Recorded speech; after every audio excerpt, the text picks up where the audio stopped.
Përshëndetje zonja e zotrinj, mirë se vini në Skan Live. Për gjatë ditës së sotme do të fokusohemi tek paketa e maleve, sepse tashmë po fillon puna e vërtet, pjesa më e vështirë, duhet që të gjitha bashkitë në vendin tonë të evidentojnë zonat që kanë potencial të madh zhvillimi për sa i përket incentivave që do të ofrojë qeveria shqiptare si pjesë e paketës së maleve. Më pas do të jetë një vendim i Këshillit Ministrave që do të përcaktojë pikërisht këto zona, ndërsa për 500 parët parashikohen edhe stimuj fiskal. Do të fokusohemi gjithashtu edhe tek marrëveshja reciproke e pensioneve midis qeverisë shqiptare dhe asaj italiane. Pritet që shumë shpejt një zbatimi i saj sipas marrëveshjes.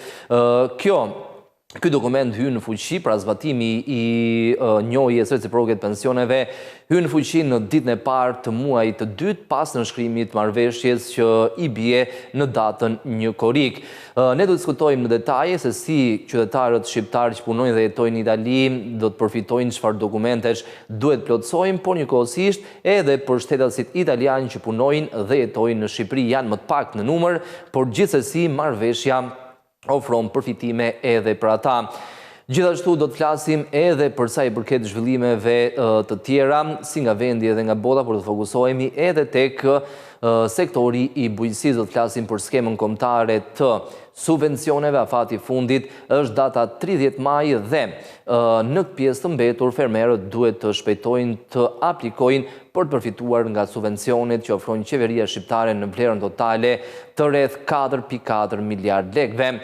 Ndërkohë, si çdo ditë do nisim me ecurinë e tregjeve në sesionin e sotëm, sesioni i parë i kësaj jave, dhe do të shohim fillimisht ecurinë e tregut brendshëm valutor, ku përgjithsisht vihet re një luatje e vogël e monedhave, por bie në sy një tendencë sërish në rënje e euros raport me lekun në tregun e brendshëm valutor.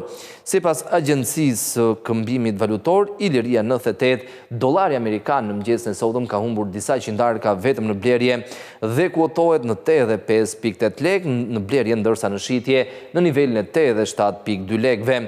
Euro është e pandryshuar në blerje në nivelin e 97.8 lekëve, ndërsa karon lekë ka humbur një qindark në shitje në 98.5 lekë. Dhe gjithmonë më shumë euro shfaq tendenca në rënje si në blerje ashtu edhe në shitje dhe po qëndron pra niveleve më të ulta historike të regjistruara edhe më herët gjatë këtij viti. Ndërkohë franga zvicerane blihet me 104 dhe shitet me 105.2 lekë në rritje të lehtë në shitje. Në ecurinë e poundit britanik kjo monedë ka një tendencë në rritje si në blerje ashtu edhe në shitje përballë monedhës sonë, blihet me 115.7 dhe shitet me 117.1 lekë. Në ecurinë e dollarit kanadez, sërish tendenca është në rritje, dollari blihet me 62.3 dhe shitet me 63.8 lekë, ndërsa dollari australian blihet me 55.5 dhe shitet me 56.8 lekë. Jeni japonez është i pandryshuar për shkak të volumit të ulët të shkëmbimit mes lekut dhe jenit, pavarësisht luatjeve në tregje ndërkombëtare. Jeni blihet me 0.59 dhe shitet me 0.62 lekë, ndërkohë lira turke blihet me 2.13 dhe shitet me 2.3 lekë, në rënje të lehtë në blerje, por në rritje të lehtë në shitje, që do thotë se marzhi i tregtimit për lirën turke është zgjeruar disi. Në ecurinë e dinarit Maqedonas, sërish kemi të bëjmë me një qëndrueshmëri, si në rastin e jenit japonez. Dinari Maqedonas blihet me 1.54 dhe shitet me 1.6 lekë. Ndërkohë rubla ruse blihet me 0.92 dhe shitet me 1.03 lekë, është rritur lehtë vetëm në shitje.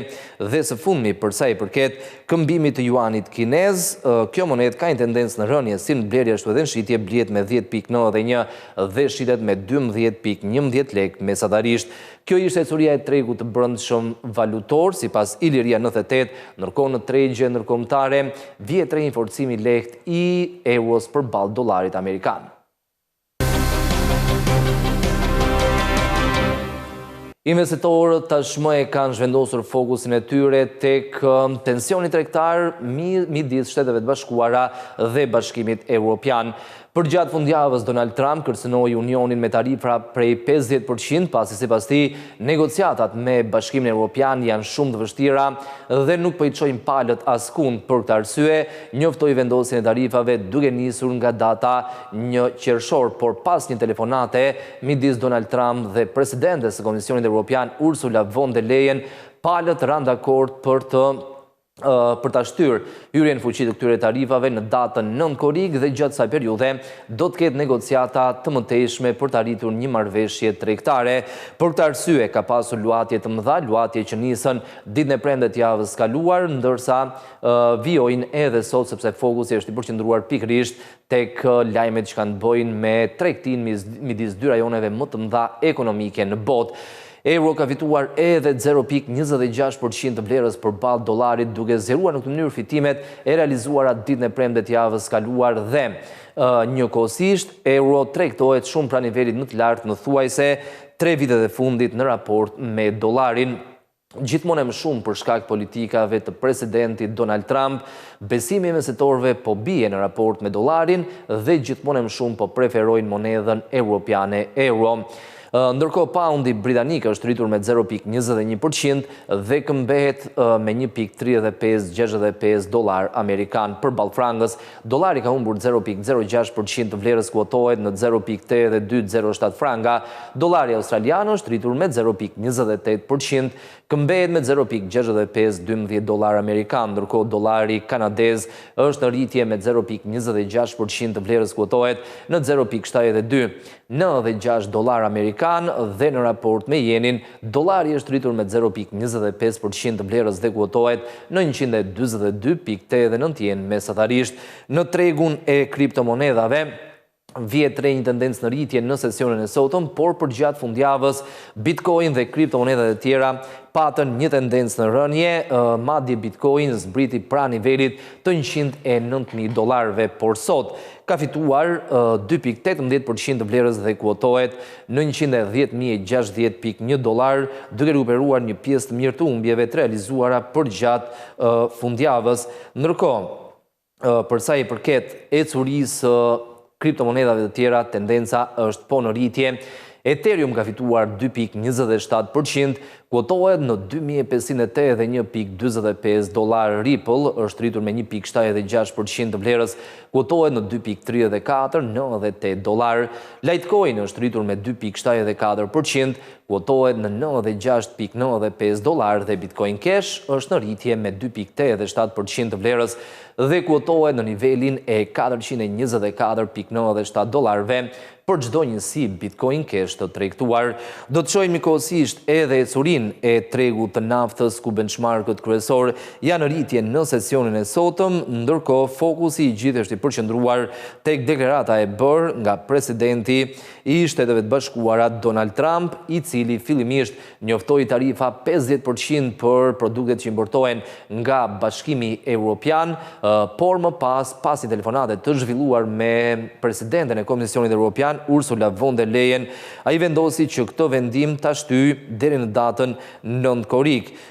Çmimet u ritën ndjeshëm për gjatë ditës së premte të javës së kaluar dhe sot po qëndrojnë në rritje të lehtë, sepse nëse do të ketë tarifa ndaj Bashkimit Evropian, atëherë do dëmtohet ekonomia globale, por jedhoj do dëmtohet edhe kërkesa për naftë. Gjithsesi, investitorët shpresojnë se për gjatë kësaj periudhe do të ketë një marrëveshje tregtare midis dy rajoneve më të mëdha ekonomike në botë, Shteteve të Bashkuara dhe Bashkimit Evropian, që tradicionalisht kanë qenë aleat jo vetëm në tregti, por gjithashtu në mbrojtje në politik. Brendi Londrës ka fituar 0,42% të vlerës dhe kuotohet në 65,05 dollar për fuqi. Nafta bruto amerikane është në rritje me 0,41%, kuotohet në 61,78 dollar për fuqi dhe nafta e përpunuar në bursën e Londrës është rritur me 0,1% të vlerës dhe kuotohet në 612,63 dollar për ton. Ndërkohë, për sa i përket ecurisë së tregut të metaleve të çmuara, në sesionin e sotëm vjet re një tendencë në rënje dhe në këtë mënyrë çmimet kanë kthyer thuajse të gjitha fitimet e realizuara ditën e premte të javës kaluar, menjëherë pasi Donald Trump njoftoi tarifa 50% për Bashkimin Evropian duke filluar nga 1 qershori, por ditën e diel Donald Trump anulloi këtë vendim duke thënë se tarifa do të hyjë në fuqi në datën 9 korrik dhe do të ketë negociata midis palëve për të shmangur një luftë tregtare. Në ditën e premte, Ari fitoi rreth 2% të të vlerës, indikuar nga rritja e kërkesës si investitorëve prasete të sigurta. Ndërkohë sot ka humbur 0,98% të vlerës dhe kuotohet në $3.332.9 për onzë. Argjendi ka rënë me 0,07%, kuotohet në $33.59 dhe platini është në rënje me 0,16% të vlerës, kuotohet në $1.086.7 për onzë. Në sesionin e kaluar, ditën e premte, edhe platini u rrit drejt nivelit teknik të $1.100 për onzë. Do të kalojmë tani edhe në tregun e aksioneve, ku shumica e bursave europiane po qëndrojnë në rritje pikërisht për shkak të njëjtës arsye, vendimit Donald Trump për të anulluar hyrjen në fuqi të tarifave 50% për Bashkimin Evropian në datën 1 qershor dhe për të shtyr ato në datën 9 korrik. Dhe në sesionin e sotëm, pas këtij vendimi, është sektori automjeteve që realizon fitimet më të mëdha, sidomos kompanitë gjermane. Vetëm FTSE 100 i Londrës është në rënje me 0,24% të vlerës, ndërkohë DAX i Gjermanisë dhe CAC 40 i Parisit janë në rritje me 1,42 dhe 1,02% respektivisht. DAX i Gjermanisë realizon performancën më të mirë në sesionin e sotëm, pikërisht për shkak të rritjes së sektorit të automjeteve. SMI i Zyriut dhe FTSE MIB i Milanos gjithashtu janë rritur me 0,78 dhe 1,04% respektivisht. Do të shohim gjithashtu edhe ecurinë e tre indekseve kryesore në Wall Street ditën e premte të javës së kaluar, ku vjet re një tendencë në rënje pikërisht për shkak të tarifave të njoftuara nga Donald Trump.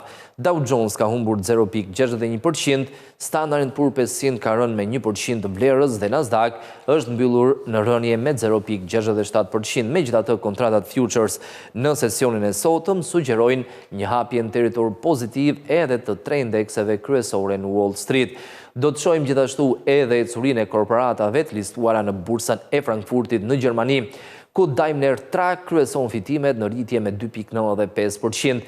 Siemens, Infineon, Adidas dhe MTU janë rritur nga 2,47 deri në 2,78% të vlerës. Dhe së fundmi në performancën më dobët në bursën e Frankfurtit, vetëm 3 kompani janë në rënje. Porsche ka humbur 3,45% të vlerës, ndërsa Fresin USA dhe Vonovia janë rënje të lehtë me 0,79 dhe 0,1% respektivisht. Deutsche Börse dhe Convestro, pavarësisht se listohen në performancën më dobët, kanë fituar 0,1 dhe 0,13% të vlerës. Kjo ishte ecuria e tregjeve. Deri në këto momente, do të rikthehemi tani në zhvillimet kryesore nga vendi dhe fillimisht do të flasim për marrëveshjen midis Shqipërisë dhe Italisë për sa i përket njojës reciproke të pensioneve. Menjëherë pas siglës. Për diskutuar më gjërësisht në një linjë drejt për drejt në Skype, kemi zotin Erion Begaj, jurist shqiptar në Itali. Zoti Begaj, përshëndetje, mirë se erdhët. Përshëndetje juve. Atëherë, e dim tashmë që marrëveshja midis Shqipërisë dhe Italisë do të hyjë në fuqi duke nisur nga një korriku, sepse në Shqipëri pati edhe një keq kuptim, u përcaktua data 1 qershor, por sipas marrëveshjes, ajo hyn në fuqi në ditën e parë të muajit të dytë që i bie një korriku. Për të qartësuar edhe shtetasit shqiptar, sidomos që punojnë dhe jetojnë në Itali, por ka edhe nga ata që kanë vendosur të rikthehen në Shqipëri, por që pensionin sërish e përfitojnë. Çfarë duhet bëjnë ata? Atëherë, të gjithë qytetarët shqiptaro-italian, mund të quajmë tani prej vite se kanë atë në shtetësinë e dy fish, që kanë punuar në kontratë të rregullt në Itali dhe të cilët nuk kanë arritur 20 vjeçarin dhe kontributeve, i cili është limiti ligjor për të bërë kërkesën për pension, mund të aplikojnë mbas datës 1 korrik në të ashtu quajturin portal të sigurimeve shoqërore italiane, se personat shqiptare kanë bërë, që të kërkojnë të njihen të bashkojnë vitet e kontributeve. Nëse qytetarët shqiptarë, të cilët kanë punuar në Shqipëri përpara se të emigrojnë, dhe kanë punuar në Itali, por nuk kanë 20 vite kontribute, ky ligj do t'ju lejojë që të bashkojnë vitet e kontributeve në Shqipëri me vitet e kontributeve në Itali. Për të dhënë një shembull konkret. Nëse një qytetar ka punuar 15 vite me kontribute në Itali dhe ka punuar me rreth 10 vite kontribute në Shqipëri, për shtetin italian nuk janë më 15 vite kontribute, por janë 25 vite kontribute, sepse njihen edhe vitet e Shqipërisë. Pra, ai pragu ligjor 20 vite kalohet duke u bashkuar dhe vitet e Shqipërisë. Kjo është thelbi i gjithë marrëveshjes së pensioneve. Kurse, për sa i përket për ata të quajtur pagesë të këtyre pensioneve, do të aplikohet principi i proratës. Pra, nëse ke 15 vite kontribute në Itali do të paguhen ato 15 vite, dhe pjesën tjetër të 10 vjeçare të Shqipërisë do të paguhen në Shqipëri. Pra do të jenë në mënyrë të thjeshtë dhe praktike do të jenë 2 numra llogarie bankare të ndara ku të dyja institucionet, ato italiane për 15 vite të Italisë, dhe ajo shqiptare, në këtë rast sigurimi shoqëror shqiptare, do të bëjnë derdhjen në bazë të atyre viteve të cilat këtyre qytetarëve ju njihen në bazë kontributeve që ata kanë ndërtuar. Kjo është thelbi i kësaj marrëveshjeje. Është një marrëveshje e mirë në këndvështrimin tuaj, zoti Begaj, duke parë njëkohësisht edhe si jurist? Është një marrëveshje drejtë.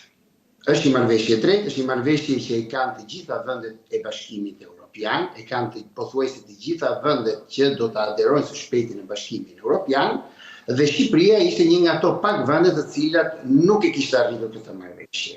Është e drejtë e them sepse një person ka një harkor të jetës së vet ku arrin në një moment dhe nuk mund të bëhet dot peng i këtyre ngleçkave ligjore.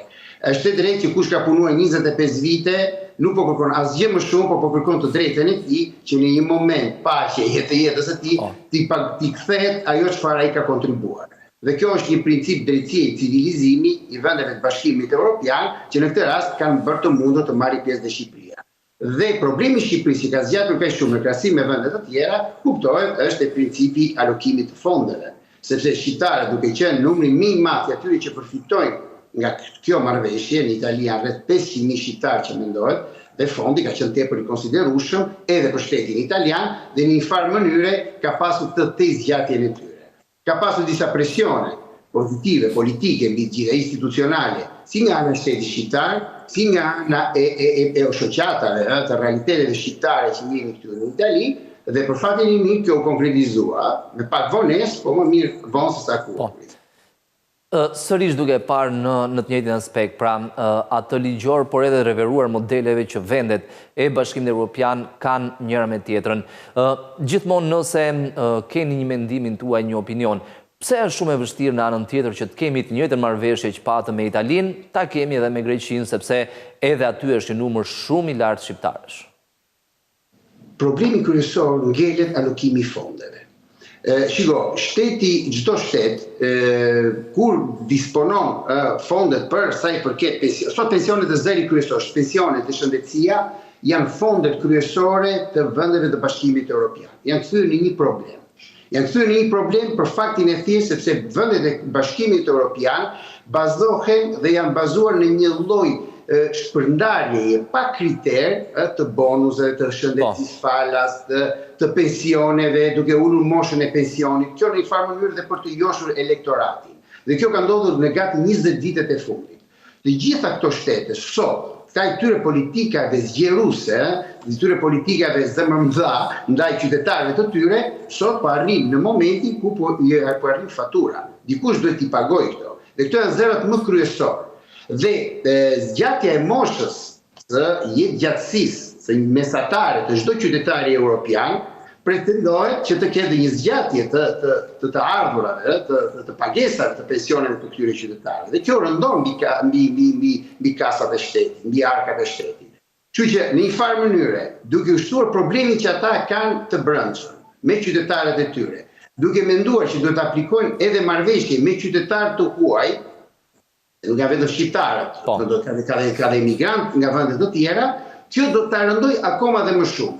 Dhe në këtë prizëm, çfarë bën këto shtete? Duke ditur që dhe këto janë qytetarë të cilët në pjesën ndërmuese të tyre nuk marrin pjesë në votime, sepse politikën nuk do të harrojmë asnjëherë, lidhja e këtyre bonuseve është e lidhur thjesht me blerjen e konsensusit. në formë demokratike, kuptohet, po përsëri për të joshur elektoratin dhe duke ditur që këto qytetarë nuk janë tejet interesuar për politikën e tyre, bëhet disi e mundur që pagesat e tyre, dhe pse dihet që është një princip i drejtë që duhet aplikuar, shtyhet në një afat kohor derisa të arrihet një pikë moskthimi dhe në atë moment pastaj arrihen këto marrëveshje.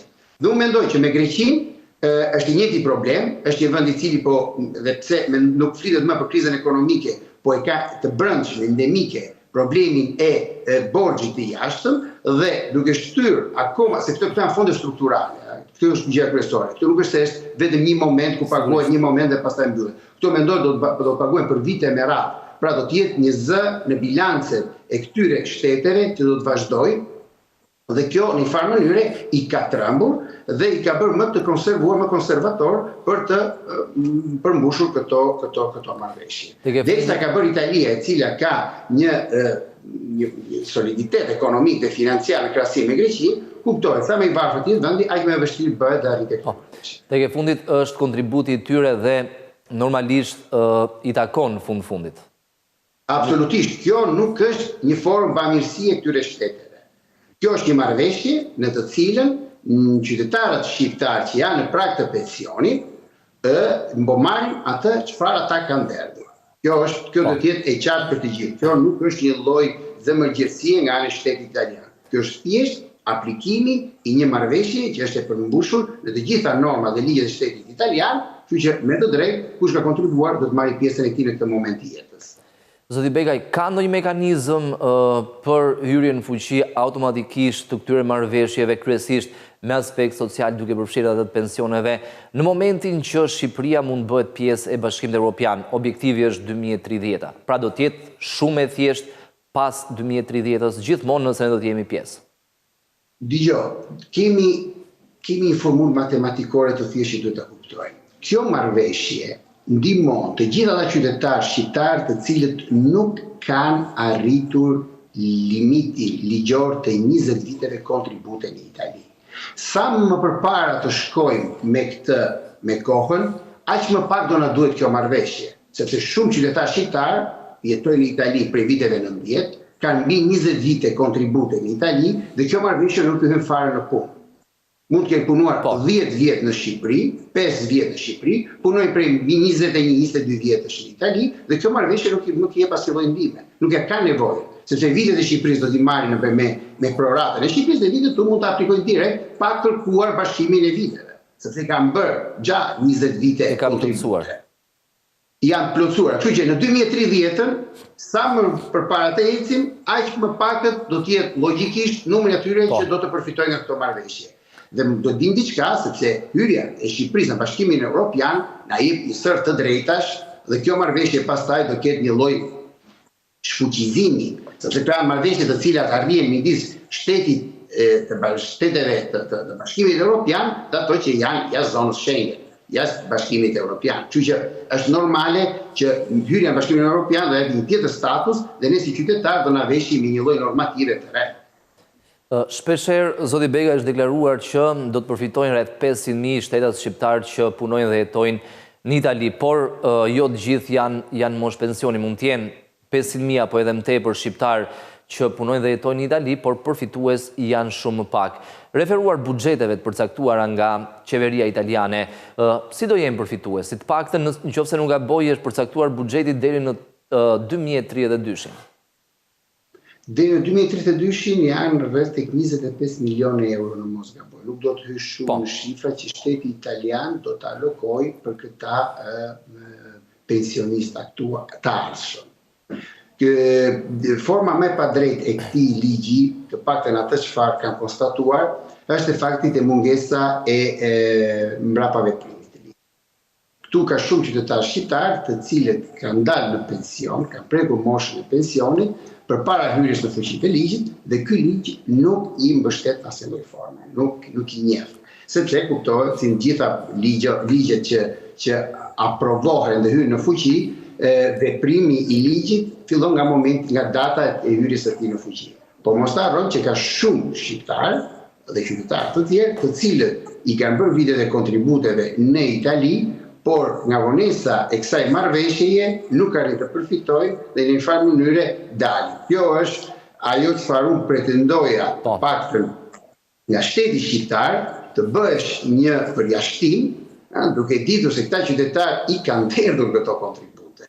Pra me punën e tyre, me sakrificat e tyre në këto 20 vite në Itali dhe duke eliminuar këtë efekt, shteti shqiptar nuk arriti dot ta merrte këtë premtim nga ana e qeverisë italiane dhe për fatin e keq, ta bashkëdhetarët tanë, dhe pse kanë dhënë kontributet e tyre, përsëri ky ligj nuk ja u njeh. Sepse kjo vonesë dhe ka sjellë dëm, këto janë viktimat e para të vonesës. Asgjë tjetër. Po, zoti Begaj, një pjesë e mirë e shqiptarëve që kanë punuar dhe jetuar në Itali, kanë dhënë kontribute aty, mund mos kenë plotësuar atë 20 vjeçarin, mund të kenë punuar 10 vite, më pak apo më tepër, por e rëndësishme është që kanë vendosur të rikthehen, të vazhdojnë jetën në Shqipëri. Këta çfarë duhet bëjmë për të përfituar pensionin, sepse sërish kanë kontribute në dyja vendet? Nëse këta duke mbledhur shumën e viteve të Shqipërisë me ato të Italisë, duhet të bëjnë kërkesën në portalin. Nga ana operative do flasim bas datës një korrik kuptohet, sepse tani gjithë debati do përqendrohet tek operativiteti, tek forma. Me çfarë kemi kuptuar, do të ketë një portal nga ana e sigurimeve shoqërore italiane, INPS, në këtë rast, i cili do të vëjë në dispozicion një faqe të tillë ku do të shpjegohen në detaje e gjithë operacioni për bashkimin dhe njohjen e këtyre pensioneve dhe kërkesat, nga ana praktike se si do të veprohet. Ta qytetarë të cilët ka vendosur të kthehen në Shqipëri, mund të bëjnë kërkesën, duhet të bëjnë kërkesën nëpërmjet një portali, në mos gaboj, ka dhe disa qendra asistencës fiskale italiane të cilët do operojnë në Shqipëri, pra do të ketë një dritare më shumë informacioni fizike, jo vetëm virtuale, edhe në Shqipëri, dhe do të bëjnë kërkesën e tyre dhe prej andej do të kuptohet se si do të bëhet, sepse gjithë debati pastaj do të bëhet, ma ku do të derdhen këto të ardhurat e mia të pensionit që unë kam në Itali, dhe ky portal, ky sajt që do të hapi shërbimet e sigurimeve sociale në Itali, që pritet me data një korrik, do të japi të gjitha informacionet dhe të gjitha detajet. Me në pyetjen tuaj do të jetë thjesht përsëri një bashkim vitesh, dhe pse ata janë larguar nga shteti italian. Një çështje në lidhje me këtë që po diskutojmë tani, është edhe çregjistrimi i rezidencës, nëse nuk gaboj teknikisht, i këtyre shqiptarëve. Nëse ata në momentin që kanë vendosur të largohen nga Italia, nuk janë çregjistruar, kanë kohë ta bëjnë tani? Në qoftë se ata nuk janë çregjistruar, nëse një qytetar është larguar nga Italia dhe ka ardhur në Shqipëri, automatikisht je çregjistruar. Është automatikisht? Okej. Je çregjistruar sepse ligji italian, tani ne do të flasim për atë çfarë përmban ligji. Se këtu mund të kesh një kartë identiteti në dorë dhe thonë jam akoma rezident. Ligji italian thotë këtë, nëse ti për 6 muaj plus një ditë je larguar nga territori italian, ti automatikisht nuk e ke më rezidencën në Itali. Pa çka se mund ta kesh apo pa çka se disa komuna dhe institucione këtu në Itali nuk e registrojnë, vazhdojnë akoma ta kenë. Por ligji përmban këtë. Dhe pse je larguar nga Italia, ti si qytetar që ke jetuar, punuar rregullisht me një kontratë të rregullt në të kaluarën tënde në Itali, do të bësh kërkesën për njohjen e pensioneve për aq kohë sa ti ke dhënë këto kontribute në Itali. Dhe pse nuk je rezident. Po. Ligji zoti Begaj nuk është prapa veprues, kam përshtypjen, sikurse është natyra e ligjeve financiar kryesisht nuk prapa veprojnë. Pra, ata që kanë dalë në pension dhe kanë punuar, kanë bërë kontribute si në Itali, ashtu edhe në Shqipëri, ata digjen nga kjo marrëveshje? Siç e thash edhe më lart, ata do të jenë viktimat e vetme të padrejta të vonesës së kësaj marrëveshje.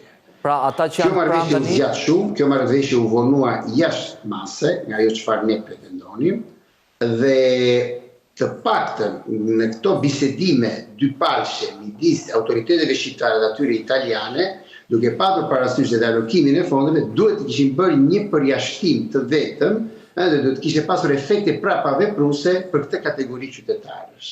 se të ta përsërisim. Kjo nuk është një ndihmë e shtetit italian. Kjo nuk është një formë bujarie e shtetit italian ndaj këtyre qytetarëve, ndaj këtyre kategorive. Kjo është thjesht një principi të rregullt të asaj që aplikohet në të gjithë botën perëndimore, ku gjatë jetës tënde aktive në punë vendos një thesar të vogël më një anë nëpërmjet formave të ndryshme si private ashtu edhe shtetërore, në këtë rast shtetërore, që kur të vi momenti i fundit të karrierës tënde profesionale, sepse edhe jeta jote biologjike fillon edhe dobësohet, fillon edhe kërkon një lloj forme tjetër më të qetë, nga ky thesar që ti ke vënë me një anë, tu të kthehet mbrapsht për të jetuar. Dhe këta qytetarë këtë kanë bërë këto vite. Dhe kjo do të ishte principi më cili, që të kishte një efekt prapa veprues për këta të cilët i kanë derdhur këto të ardhura dhe sot mund t'i kishin. Ky ligj nuk e njeh. Dhe këta qytetarë për fatin e keq nuk përfitojnë. Pra ata që janë në prag pensioni ose edhe kanë mbushur. Ata që kanë dalë në pension përpara. E kam fjalën për ata që ende nuk kanë filluar të marrin pensionin, presin minimumi edhe një muaj e një javë. Do të presin një muaj e një javë, patjetër, por dje që ligjet kanë edhe vitet e pensionit, i vendos ligji, nuk e vendosim ne. Kështu që ka dhe nga ta, për fatin e keq që mund të kenë 2-3 javë më përpara hyrjes fuqishmale në pension, dhe nga ky ligj nuk kemi. Flasim për numra tepër të reduktuar, më kupton, por sidoqoftë në princip është e papranueshme. Sepse nëse do të ngelim që këto kontribute janë si efekt i punës dhe sakrificave të një qytetari, nuk kuptohet se ky ligj nuk mund të ketë prapaveprim, në forcë prapavepruese për këta qytetarë, dhe pse janë pak. Po. Dhe ligji është njësoj edhe për ata rreth 4.000 italianë që punojnë dhe jetojnë në Shqipëri. Njësoj trajtojnë. Ligji është njësoj dhe për ata qytetarë italianë, të cilët punojnë në Shqipëri prej disa vitesh, dhe do të aplikohet ligji shqiptar. Do të bashkohen vitet e Italisë me vitet e Shqipërisë, dhe ata do të kenë pjesën e pensionit nga shteti shqiptar i cili do të paguajë. Kuptoj që proporcionet janë të ndryshme, sepse këtu kemi të bëjmë me 3-4.000 qytetarë italianë në Shqipëri, nga ana tjetër kemi të bëjmë me gati 2 milion shqiptarë që jetojnë aty. Gjithë allokimi i fondeve do jetë shumë më ndryshëm. Zoti Bega, ju falenderoj për këtë lidhje drejt për drejt në studion e televizionit Skan. Ditë mbar. Kënaqësi isha me ju.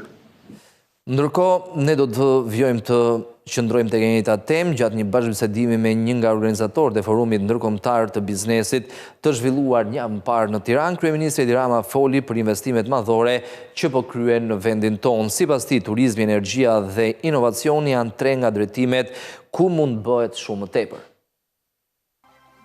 Kryeqyteti i Shqipërisë më ripriti një javë më parë forumin ndërkombëtar Future Investment Initiative, platforma globale që mbledh liderët politik, drejtues të korporatave më të mëdha në botë për diskutimin e inovacionit, investimeve dhe të ardhmes së ekonomisë botërore. Në kuadër të këtij forumi, Kryeministri Edi Rama zhvilloi një bashkëbisedim me producentin Richard Atias, një prej organizatorëve të eventit. Ai tha se kishte zbuluar rastësisht Shqipërinë pak muaj më parë me bashkëshorten dhe ranë në dashuri me vendin.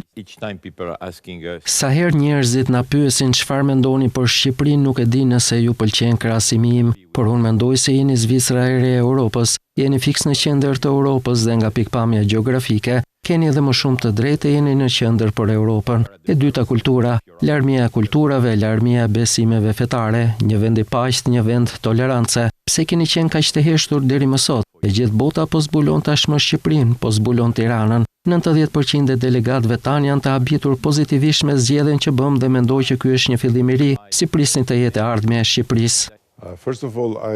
Para së gjithashtu tremba pak kur thatë Zvicra e re, sepse nga njëra anë ne mendoj nuk arrim dot të bëhemi të përsosur si një orë zvicerane, dhe nga ana tjetër po të bëheshim të tillë, atëherë Shqipëria do të ishte tmerrsisht e mërzitshme. Unë do preferoja një Itali e re, ku gjen një mundësi, ku gjen kënaqësinë e mikpritjes, të ushqimit, por kur nuk e humbet buzëqeshjen, ne na ka bekuar Zoti, por na ka mallkuar historia. Një mallkim ku për të qenë i sinqert kemi pasur edhe kontributin ton për shumë vite dhe shekuj. Ky vend me një territor shumë të vogël, vetëm 28.000 km2, ku gjen 2 dete, male, 9 lumenj, liçene, gjen nga një peizazh të ndryshëm për çdo kilometër, është vërtet një vend për të vizituar, një vend për të qëndruar dhe për të investuar. Gjatë bashkëbisedimit, Kryeministri Edi Rama foli për investimet madhore që po kryen në Shqipëri, si për projektin shumë të madh bashkë me Italinë dhe Emiratet e Bashkuara për linjën në ujore, që lidh Shqipërinë me Italinë, me synimin final energjinë tërësisht të gjelbër.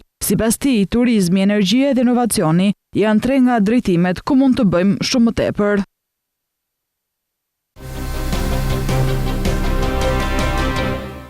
Do të flasim tani edhe për paketën e maleve, sepse tjera zhvillime ka pasur, do t'jenë në fazën e parë bashkitë në vendin tonë, të cilat do të evidentojnë zonat që kanë potencial shumë të madh. Më pas, këto do prezentohen tek Këshilli i Ministrave dhe do t'jetë Këshilli i Ministrave i cili me vendim do të miratoj pikërisht këto zona ku do të investohet pikërisht nëpërmjet paketës së maleve. Më gjërësisht do diskutojmë me zotin Fation Selima, antari i Këshillit drejtues të shoqatës së bareve dhe restoranteve shqiptare. Fation, mirë se erdhe sërish. Mirë gjeta dhe faleminderit për ftesën.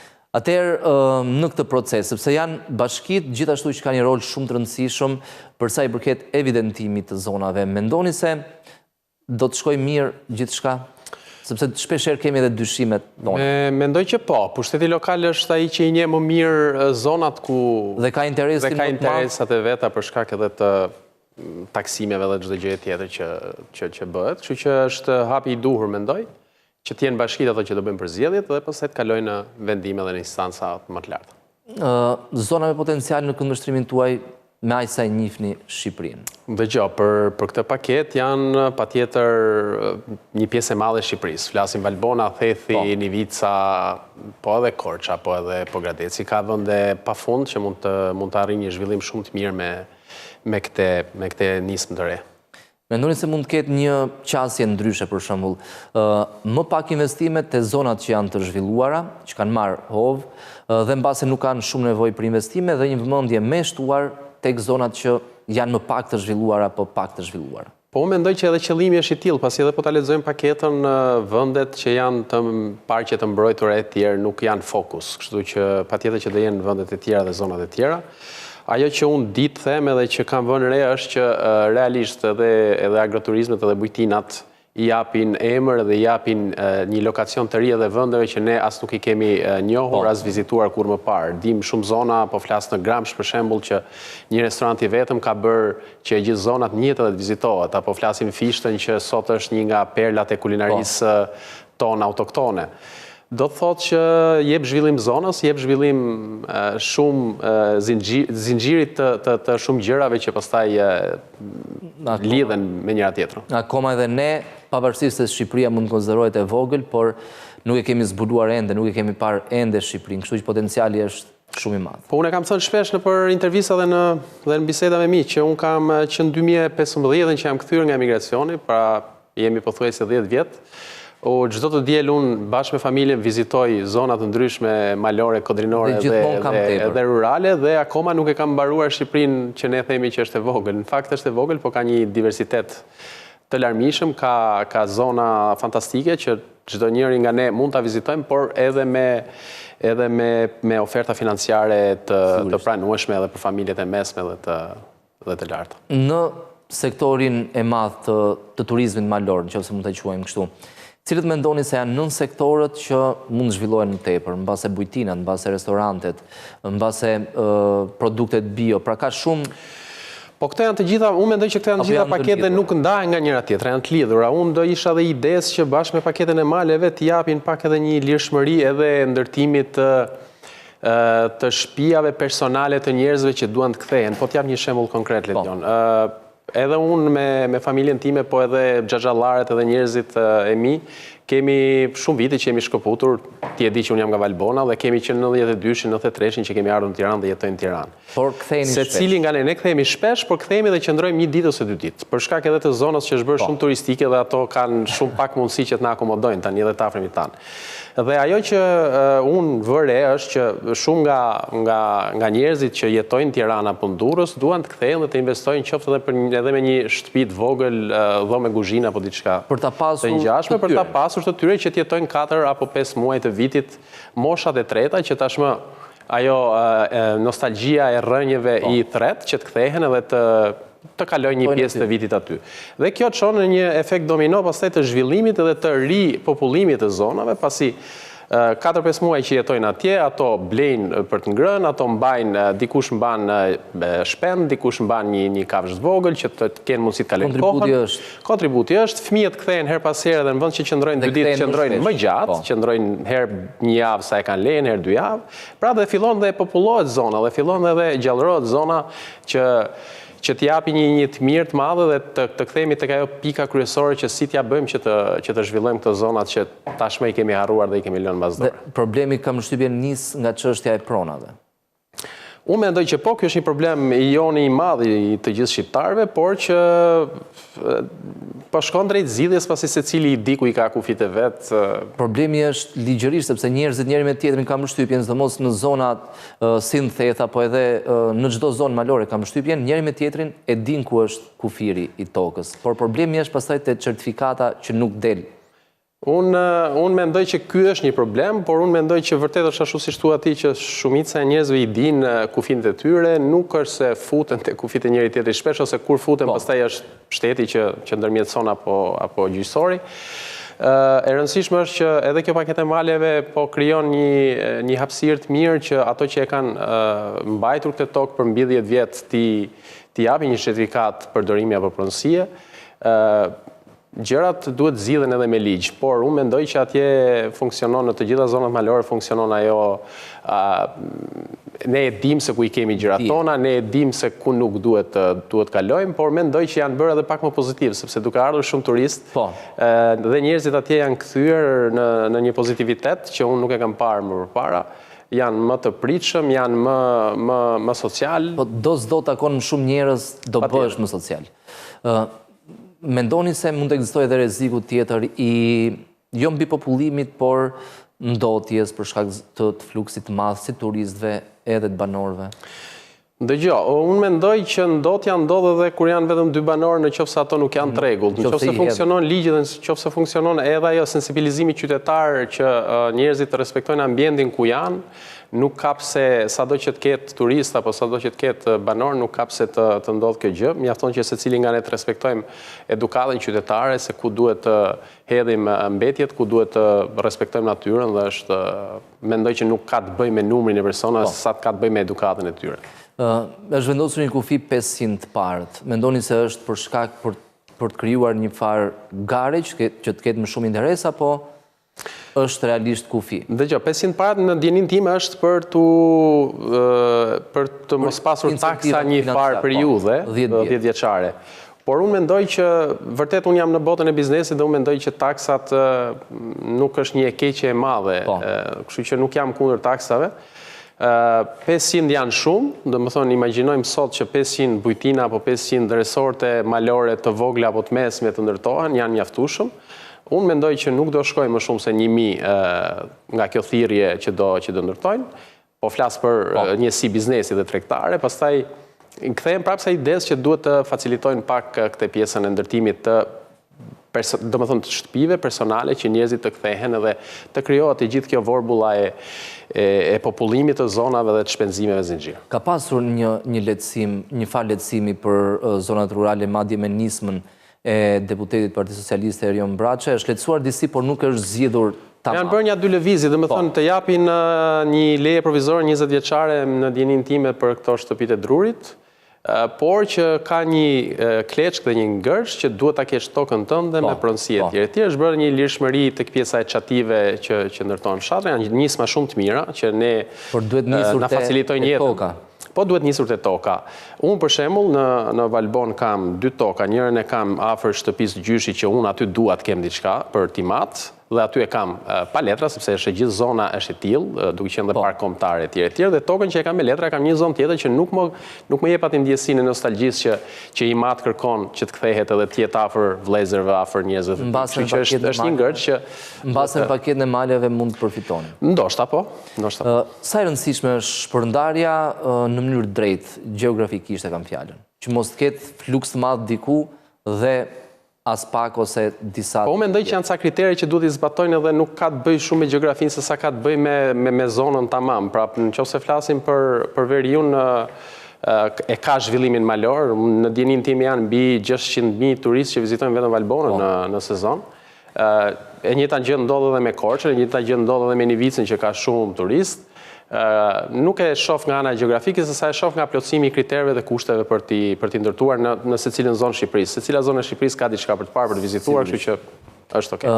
Këtë pjesën që e njihni shumë mirë, burimet njerëzore, duhet të jenë të trajnuara, duhet të jenë perfekte apo duhet të jenë me ato mangësitë që edhe i shkojnë zonës? Po ka dy qasje.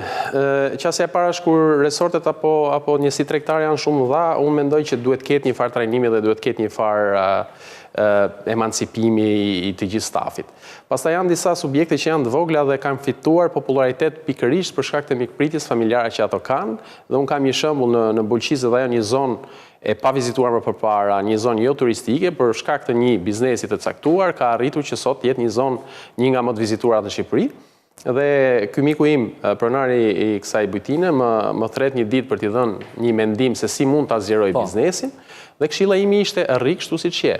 Fiton ndoshta më pak, por mbaj autenticitetin tënd që të ka bërë të famshëm dhe të ka bërë të njohur. Ajo ka qenë arsye mbase që njerëzit vinë aty. E vërtetë është, sepse po ta zgjeroj do kthehet në një zonë komerciale të gjithën dhe pastaj unë besoj fort që ai do humbas atë vërtetësinë që ai ka krijuar me klientët e tij. Ka shembuj edhe nga ajo që shikonin për ditëshmërinë tuaj. Ju e thatë jeni vetë që keni vendosur 10 vite më parë të riktheheni, por tani ka shembuj tjerë të shqiptarëve që vinë pavarësisht me apo pa paketën e maleve? Ka shumë, sepse Shqipëria sot na ofron mundësira, na ofron një qasje më të lehtë për t'u rikthyer dhe për t'u ambientuar me Shqipërinë. Unë kisha shumë vite që jetoja jashtë dhe kur u ktheva 6 muajt e parë ishin të them të vërtetën si një vështirësi psikologjike dhe si një zhvendosje tjetër, pasi gjeta një mentalitet ndryshe dhe një Shqipëri ndryshe, por sot Shqipëria është shumë e lirë, shumë mikpritëse për të kthyer ato emigrantë që janë zhgënjur me Europën dhe ka shumë të tillë, që unë them gjithmonë që nuk i le sedrat kthehen, duhet ta lëmë më njëjtë këtë sedrën dhe duhet kthehen sepse në fund ditës këtu zgjohesh më mirë, këtu ke mundësi jenë vendin tënd fund ditës dhe ajo ndjenja që jenë vendin tënd dhe askush nuk të paragjykon për asgjë është fantastike dhe nuk krahasohet me asgjë. Rreziku në anën tjetër që mund të kemi një efekt bumerang, ekziston apo fluksi turistëve të paktën për 10 vite parashikohet të jetë në nivele që edhe nëse ndërtohen 1000 kurse parashikoni ju s'do të jetë problem? Po, unë mendoj që Shqipëria sapo ka nisur me turizmin. Jemi vetëm në hapat tonë të parë, është një hidden gem i Europës, është një vend që ka krijuar në social media ka krijuar një interes shumë të madh për gjithë Europën, është një trend.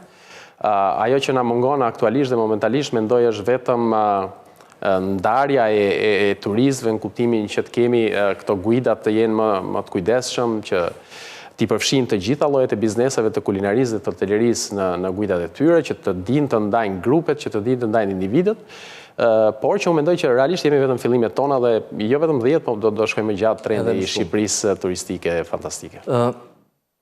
Në lidhje me ndikimin social për shembull, sepse një ndër problemet e vendit tonë, shumë vendet e tjera është shpopullimi, në mënyrë të veçantë shpopullimi i zonave malore. Mendoni se do të ketë edhe efekte të kësaj natyre, pra gjithmonë më pak njerëz për shkak të zhvillimit të zonave do të vendosin të largohen?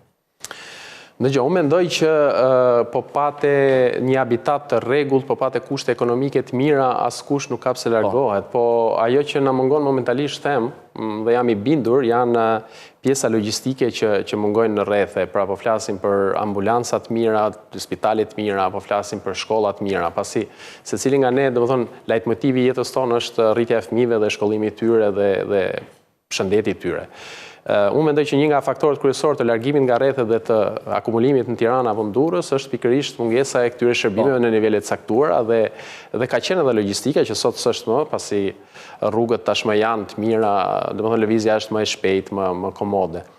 Në momentin që do plotësohen këto kushte, në momentin që zonat sado malore apo kodrinore të kenë kushtet kryesore që banorët që janë aty të kenë mundësi të marrin shërbime, mendoj që përveç se nuk do largohen, por do ketë shumë edhe që do rikthehen. Sot është luks në Europë, por dhe në Shqipëri që të ketë ajër të pastër, të ketë komoditetet tjera që ne në qytete realisht na mungojnë, edhe prandaj ne bëjmë të escape-ën e të dielës që zhdukemi dhe shkojmë në për male që të shojmë pak gjelbrim edhe të marrim pak oksigjen të pastër. Për ndryshuar minimumi 2 ditë fundjavës. Në lidhje me një tjetër aspekt, rëndësinë që shoqatat kanë në politikë bërje, në ngritjen e zërit nga ana e bizneseve, pra në çdo aspekt mundshëm, çfarë rëndësie kanë shoqatat? Flasim si antari i shoqatës bareve dhe restoranteve dhe bujtinave shqiptare. Restoranteve dhe bujtinave shqiptare.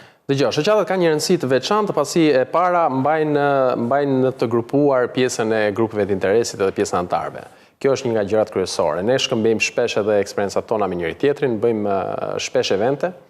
Por edhe në lidhje me institucione shtetërore, të jemi sinqert, ne kemi qenë të thirrur në kauza shpesh nga ministrit apo nga drejtoritë e tyre për të pasur grupet e ekspertëve, si për të miratuar ligje, ashtu edhe për reforma, ashtu edhe për gjëra tjera. Kështu që patjetër që zëri i tyre është i rëndësishëm, ka rëndësi të caktuar në identifikimin dhe gjetjen e problematikave dhe në dhënien e ideve se si t'i zgjidhim ato. Patjetër që një shoqat ngele shoqat, pra nuk ka vendimarrje, por krijon presionin e bën, patjetër që po. Problemi i punonjësve për 2 apo 3 vite, sidomos 2022, 2023, pati shumë probleme. Në 2024 ishte një farë stabiliteti. Flas tani për një këndvështrim më të gjerë. Në 2025 duket sikur është zgjidhur situata. Ne si grup interesi jemi qarë gjithmonë në çdo studio televizive që kemi qenë edhe nuk duam ta bëjmë më.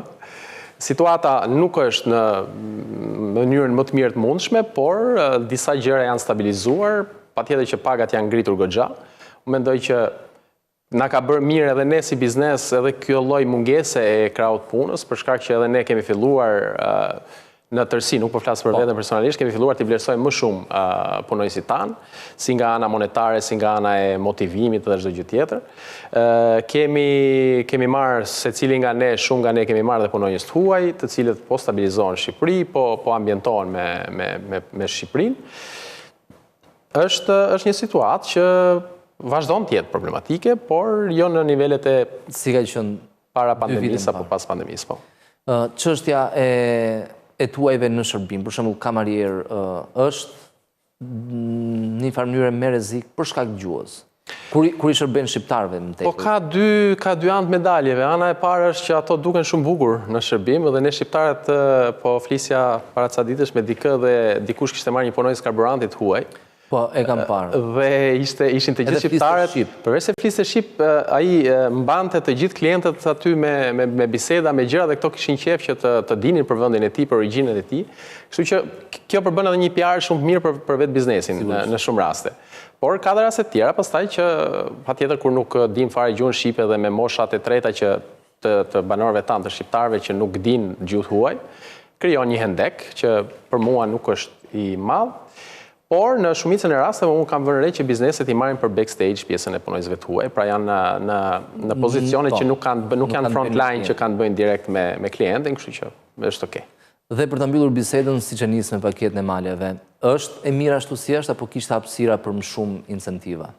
Po hapësira ka gjithmonë, asgjë s'është perfekte, por unë mendoj që është një paketë shumë e mirë, unë mendoj që do t'japi një zhvillim vendi, do t'japi një qetësim për shkak të përgatitjes dokumentacioneve dhe gjërave të tjera, sepse është goxha e lirshme, goxha fluide kështu si paketë. Do formalizoj shumë biznese që janë në zonat malore, do rrisi pak konkurencën dhe i bën mirë vendit, mendoj që të rrisi konkurencën është gjithmonë e mirë. Dhe unë kam qenë dhe jam pro, dhe unë personalisht, por edhe shoqata për të cilën sot përfaqësoj, që është një nismë e mirë për vendet malore që t'japi një hovë të ndryshe dhe të kthejmë pak edhe turistët potencialisht për këto zona. Pra, jo vetëm turistët e Bregdetit, jo vetëm turistët e disa zonave të caktuara që vinë për hiking apo për diçka tjetër, po të vinë edhe për kulinarin, të vinë edhe për hotelerin, të vinë edhe për bujtinat, edhe për fermat, që ne kemi shumë pak, në fakt, unë jam shumë pro fermave që të ketë ferma... Fermat mirëfillta. Mirëfillta që njerëzit bëjnë një rehab ditor, pra të shkojnë aty, të mësohen se si të mbjellin fëmijët, mësohen se si edhe të mjelin baktin, edhe të bëjnë këto gjëra që i kemi bërë dikur ne në fshat dhe fëmijët e sotëm nuk e kanë këtë luks, i shohin vetëm televizor. E kisha dhe një pyetje në lidhje me këtë aspekt, pikërisht për sa i përket paketës maleve, në lidhje me diçka që edhe ju e thatë. Një aspektit veçantë për sa i përket aspekteve financiare. 10 vite pa taksa mund të jetë një diçka shumë e mirë, por në anën tjetër mund të ketë edhe hapësira për më tepër. Çështja e sigurimeve të punonjësve. Një pjesë e mirë në Bregdet, në lidhje me punonjësit kam vështirësi të mëdha, sepse punojnë 3 apo 4 muaj dhe pastaj detyrohen të mos, ose të gjejnë një punë tjetër në Tiranë. Qeveria në këtë mes, mendoni se duhet minimumit paguaj sigurimet shëndetësore dhe kontributet në tërësi. Shembulli është Greqia që për gjatë sezonit e bën këtë. Unë mendoj që... Po. Kërkoj ndjes. Unë mendoj që edhe jugu Italisë ka këtë si procedurë, pra pjesa e agrikulturës paktën në zonën e Barit apo të Leçës, që punojnë vetëm 6 muaj, sepse është sezoni i luleve apo i agrikulturës pjesës tjetër. Gjatë pjesës tjetër të vitit, ato është shteti që i mbulon me pagimin e kontributeve dhe të sigurimeve shëndetësore dhe shoqërore, por gjithashtu i jep edhe një pagë minimale. Që do thotë. Që është shumë mirë. Që do thotë, eksakt.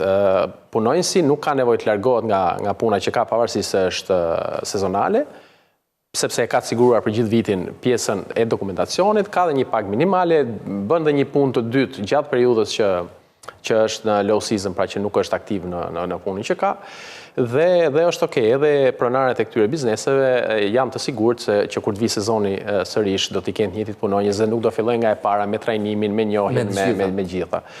Unë mendoj që shteti këtu duhet vërë një dorë, por unë mendoj që edhe bizneset vetë duhet kenë një farë lloj bon sensi që ndoshta gjysmë për gjysmë me shtetin të bëjnë këto pagesë, ti kenë sigurt ato punonjës, se realisht sot është aset. Jo, po është aset punonjësi. Punonjësi është në momentin që e trajnon, që e ke bërë si familjes dhe është kompania, është tamam pamja jote e parë dhe kompanisë.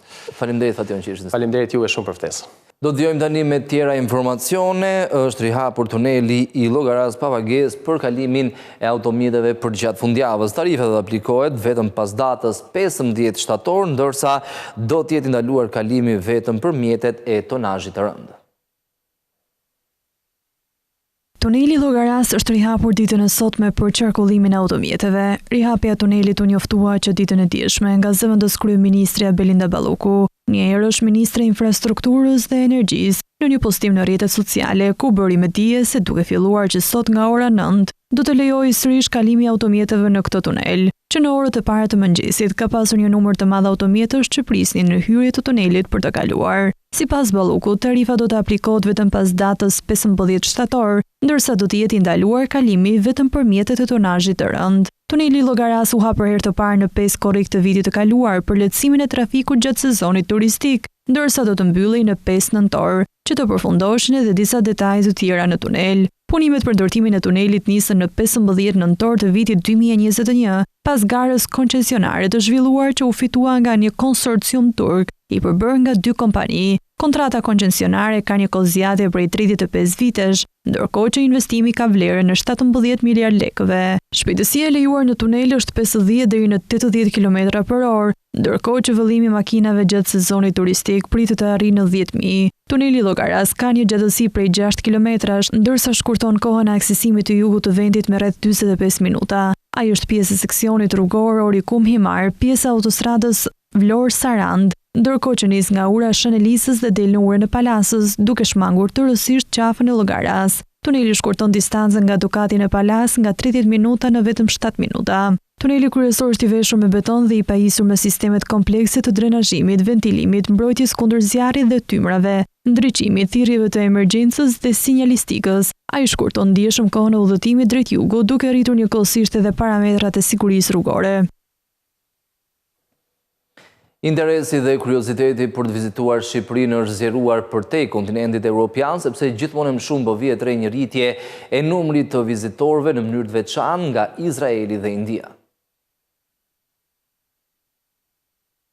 Polakët dhe zviceranët në Europë, Izraelit dhe indianët në Azi, si dhe shtetas nga vendet Amerikës Latine, po shfaqin gjithnjë më shumë interes për të vizituar Shqipërinë. Sipas të dhënave nga Instituti Statistikave gjatë muajit prill 2025, disa vende nga kontinente të ndryshme kanë dyfishuar numrin e shtetasve që kanë hyrë në Shqipëri. Në krye të listës qëndron Izraeli, ku nga 980 shtetas izraelit që vizituan Shqipërinë në prill të vitit 2024, numri u rrit në mbi 5000 në të njëjtën muaj të këtij viti. Edhe India ka shnuar një rritje të konsiderueshme me afro 3000 turistë që vizituan Shqipërinë muajin e kaluar, ndonse rritja është më e moderuar krahasuar me Izraelin. Në Europë rritja më e dukshme është regjistruar nga Zvicra, Austria dhe veçanërisht Polonia, e cila ka trefishuar numrin e shtetasve që kanë hyrë në Shqipëri për qëllime turistike gjatë prillit 2025. Megjithatë, në total ritmi i rritjes së hyrjeve të shtetasve të huaj është zbehur disi. Referuar të dhënave nga Instat, në prill të këtij viti kanë hyrë në Shqipëri rreth 820.000 shtetas, në krahasim me 794.000 të vitit të kaluar, një rritje relativisht e moderuar.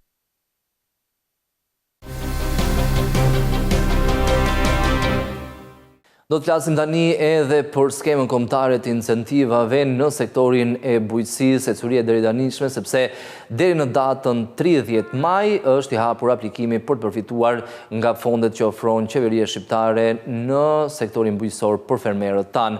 Më gjërësisht do diskutojmë me zotin Agim Rapaj, kryetar i Këshillit Agrobiznesit shqiptar. Zoti Rapaj, mirë se erdhët. Faleminderit për ftesën. Ka të dhëna deri tani si ka qenë ecuria e aplikimeve nga ana e fermerëve? Po ka të dhëna nga informacionet që ne kemi, deri para pak ditësh, ka kaluar numri mbi 61.000 fermerë që kanë aplikuar për skemën kombëtare, për të 8 masat që skema kombëtare mbështet për periudhën e 2025 në vazhdim. E lem për në ditë fundit ne, ose e len edhe fermerët si kurse e lem kemi natyrën përgjithsisht? Zakonisht ndodh kjo, por unë do të bëja thirrje fermerëve edhe këto 3-4 ditë që kanë mbetur, të aplikojnë, veçanërisht do ju bëja thirrje atyre grupimeve, atyre individëve që nuk plotësojnë kriteret si individ, por të bashkohen dhe të krijojnë mundësinë e një aplikimi, sepse mundësia për të financuar si vjet është shumë e sigurt, për arsye sepse fondet janë në dispozicion, por jo vetëm kaq, por është edhe premtimi që pavarësisht nga fondi që është në dispozicion, siç ka bërë dhe herët vitin e kaluar, qeveria do të vërë përsëri fonde shtesë për të mundësuar që të gjithë ata që aplikojnë të kenë mundësinë të disbursohen. Pra nëse kalohet 4.4 miliardëshi, mendohet që me akt normativ do alokohet fond tjetër. Po, me akt normativ të kalohet fond tjetër. Prandaj i nxis fermerët që për këtë periudhë që ka mbetur në të 8 masat që janë të aplikojnë në mënyrë të tillë që të kemi mundësinë që ne ta bëjmë realitet këtë akt normativ që na është premtuar. Dhe të gjithë do fitojnë, nuk do ketë kufizim në aplikime, nëse do të ketë raste pasaj që mund të kenë probleme në dokumentacione. Problemi në dokumentacionit është një problem që nuk është i pasgjithshëm për ata që e kanë mundësinë. Më pas. Por duke pas parasysh që ne kemi rreth 100.000 fermerë me NIPT, ka akoma rezerva që ata të mund të aplikojnë dhe ne të kemi mundësinë ta tejkalojmë dhe ta disbursojmë këtë fond për 4.4 miliardë në mënyrë që të marrin fonde të tjera. Ky është qëllimi jon, prandaj do bëjmë thirrje vazhdimisht fermerëve që të aplikojnë, që të mundësojmë marrjen e fondeve të tjera përveç këtij 4.4 miliardë. Ata pse nuk aplikojnë, zoti Rapaj? Pjesa e mbetur e 100 e pak mijë fermerëve që mund të jenë të regjistruar me NIPT. Ka disa arsye. E para, shumë nga ekonomitë bujqësore që kanë aplikuar dikur janë larguar nga fshati për arsye të emigracionit.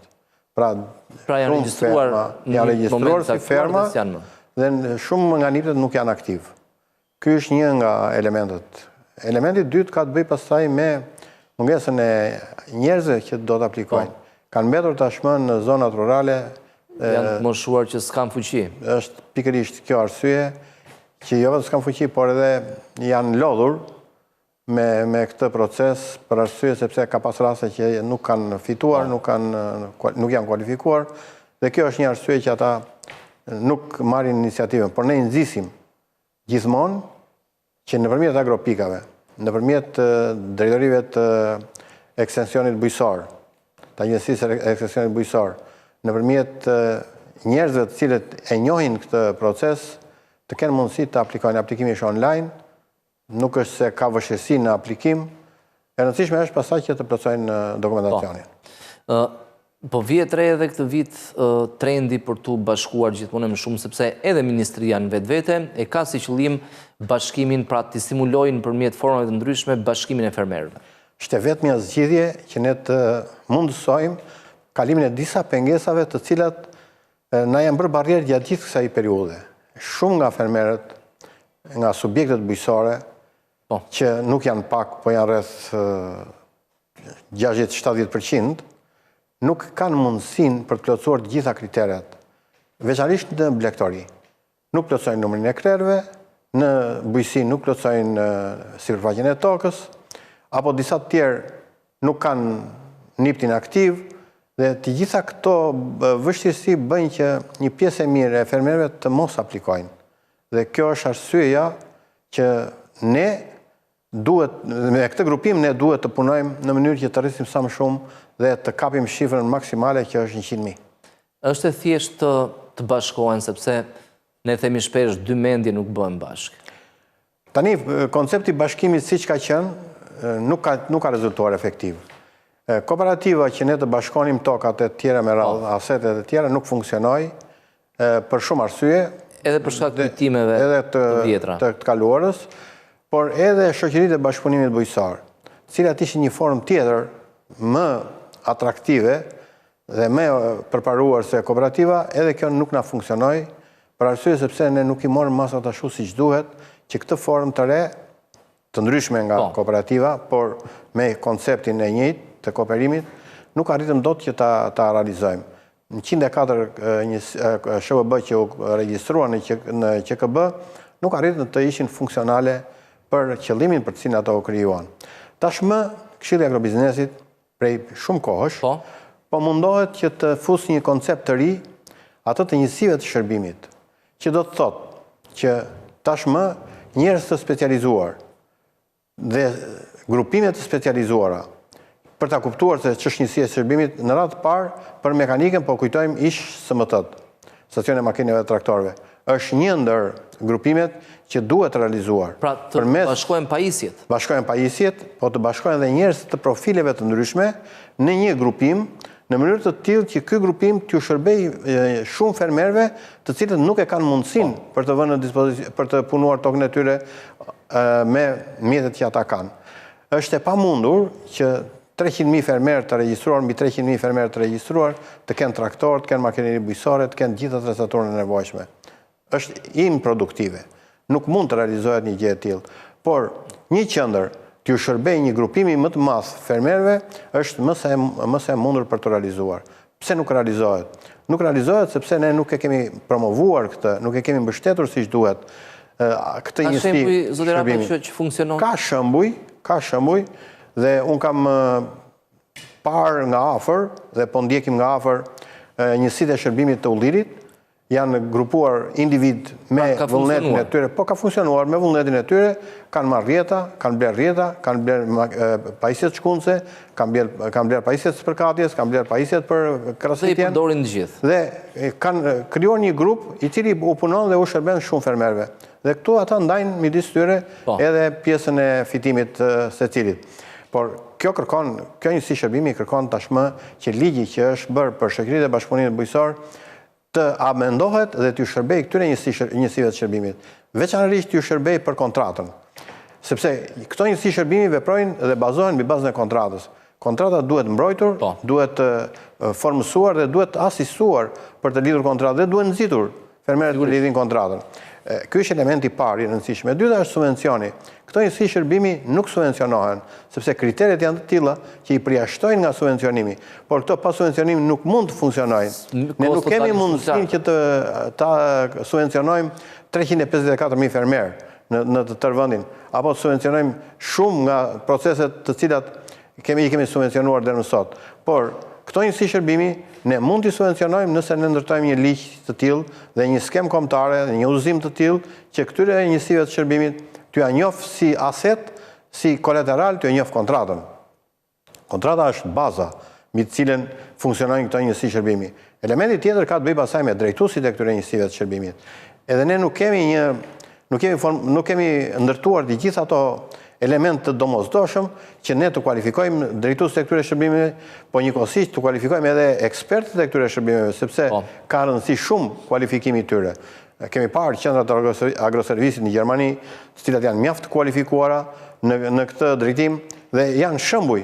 Ne kemi pasur shembuj nëpërmjet gizit gjerman, dikur GTZ-ja, ne kemi ndërtuar modele në Shqipëri. Ndërtuam mbi 54 modele për ish SMT-t, qendrat e agroservisit që ne i quajtëm.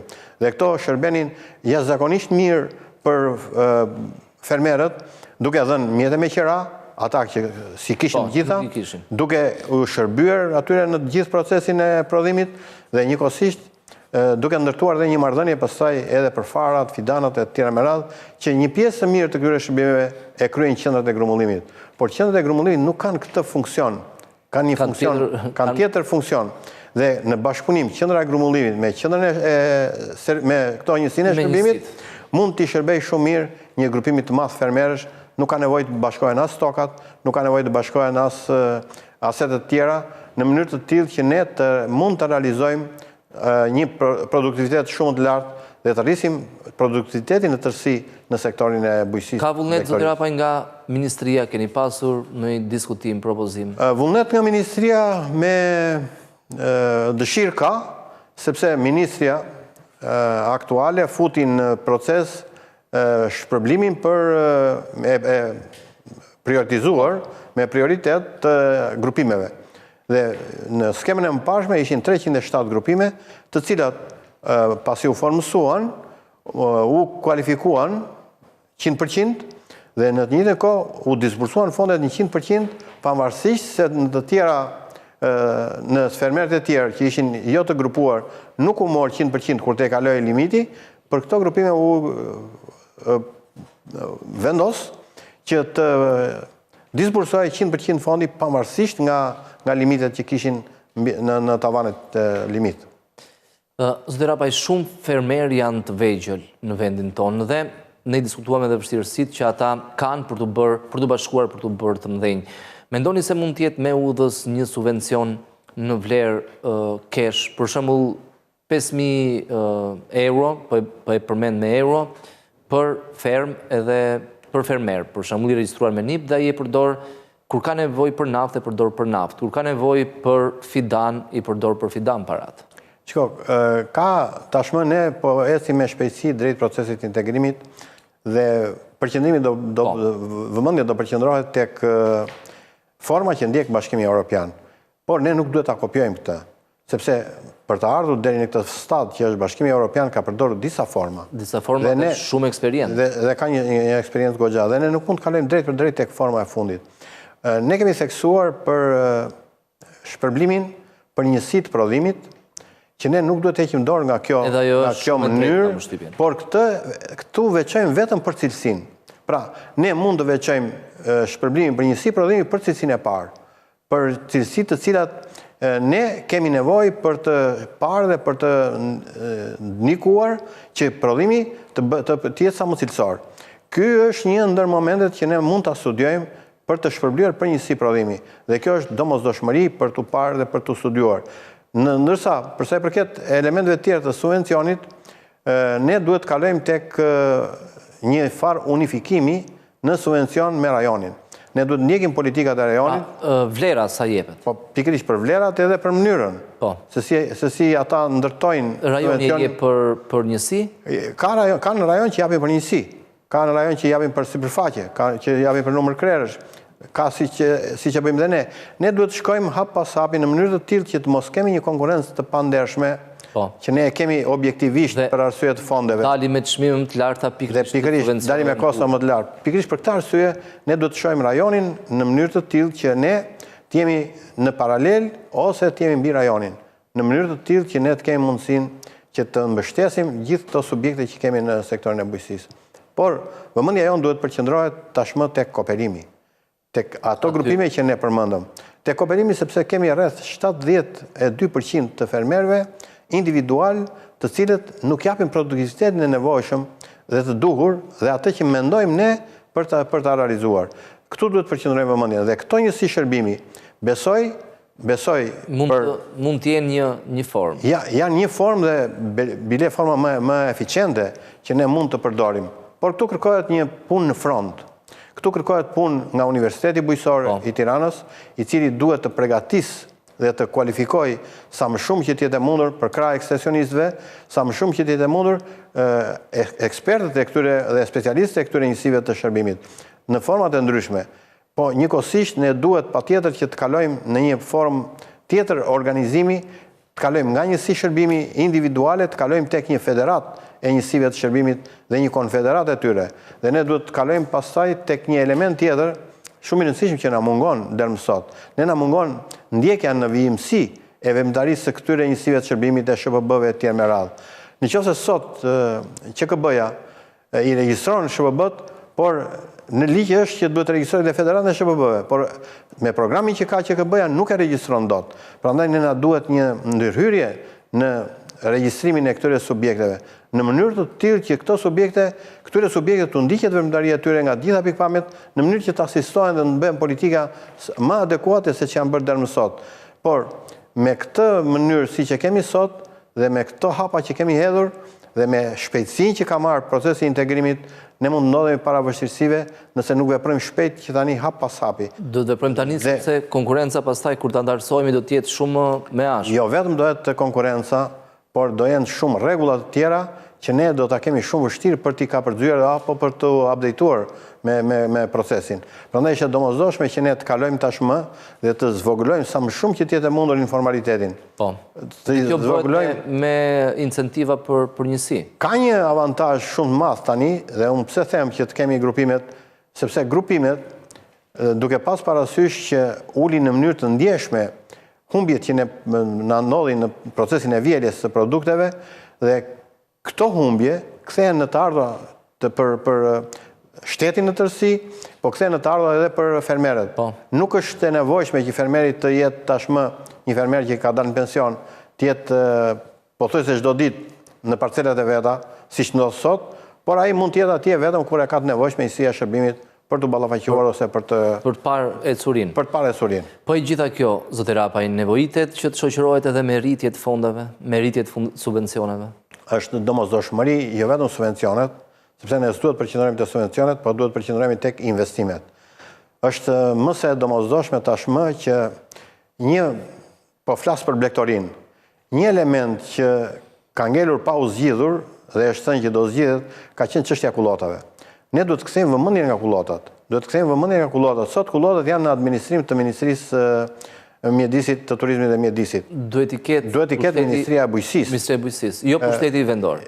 Nuk bëhet fjalë, pushteti vendor ka pjesën e vet, por menaxhimin dhe administrimin e kullotave e bën Ministria e Turizmit, duhet ta bëjë Ministria e Bujqësisë. Dhe kjo duhet kaloj, ky element nuk duhet të vazhdojmë më kështu.